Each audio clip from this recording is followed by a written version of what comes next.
You are doing a big mistake if you are joining a company just because they are offering you stock options apart from your salary। दोस्तों आजकल companies बहुत ज़्यादा करती हैं, जैसे कि वो एम्प्लॉयज़ को हायर करती हैं, सैलरी उतना नहीं देती हैं, बट उनसे कहती हैं कि हम आपको कंपनीज के कुछ स्टॉक्स देंगे, जिसे ई सॉप्स बोला जाता है। फुल फॉर्म देखें तो employ stock options purchase plan. अब ये प्लान के तहत एम्प्लॉय को लगता है कि यार ठीक है, साल दर साल कंपनी का स्टॉक बढ़ेगा तो उन्हें ज़्यादा मुनाफा होगा। एंड एनीवेज भले ही सैलरी नहीं दे पा रहे, बट वो स्टॉक्स तो हमारे पास है, हम चाहे तो उसे कभी भी बेच के निकल सकते हैं। That is very very very wrong thing जो कि आप सोच रहे हो। नाउ ईसॉप के बारे में समझें तो ESOP employ stock option purchase plan कहलाता है।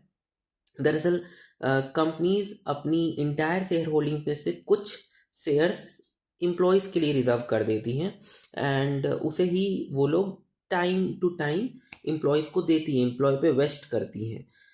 अब इसमें ये होता है कि एम्प्लॉय ये तो पूछ लेते हैं कि अच्छा उन्हें स्टॉक्स मिलेगा, बट सबसे पहली चीज़ ये है कि वो ये नहीं देखते हैं कि उसकी स्टॉक्स जो उन्हें मिल रहा है उसकी फेयर मार्केट वैल्यू क्या है, कि अगर आज की रेट के हिसाब से उसका शेयर ये है तो कल को उन्हें जितने शेयर्स अलॉट हो रहा है वो कल को बेचेंगे तो उन्हें कितना मिलेगा। सेकंड थिंग, कंपनी की फाइनेंशियल हेल्थ कैसी है। क्या ऐसा है कि अगले साल या कुछ महीने बाद अगर वो स्टॉक्स बेचते हैं तो उन्हें प्रॉफिट ही होगा, ऐसा तो नहीं कि कंपनी के स्टॉक्स नीचे चले जाएं। थर्ड थिंग जो सबसे इम्पोर्टेंट है वो ये है कि वेस्टिंग पीरियड क्या है। एम्प्लॉयर्स ये तो बोल देते हैं कि हम आपको स्टॉक ऑप्शंस देंगे, बट उनकी पॉलिसीज में वेस्टिंग ऑप्शंस बहुत लंबे होते हैं।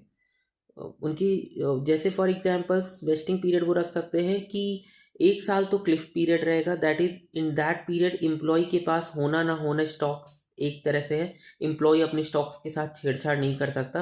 आफ्टर 1 ईयर्स आगे के 3 साल जो है 25 50 50 या 25 50 25 करके धीरे धीरे करके ये ऑप्शंस फुल्ली वेस्ट किया जाएगा। सो लेट्स से अगर उनको फॉर एग्जांपल वो 500 सब्सक्राइब कर रहे हैं किसी एम्प्लॉय को, तो उसे 3 साल के पीरियड में इंटायर ई सॉप्स मिलेगा।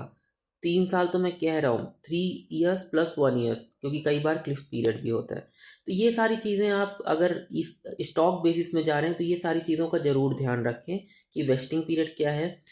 एम्प्लॉय अगर छोड़ता है कंपनी को तुरंत 1 साल के अंदर, तो क्या वो स्टॉक्स को बेच करके अपना प्रॉफिट पूरा कर सकता है? नहीं।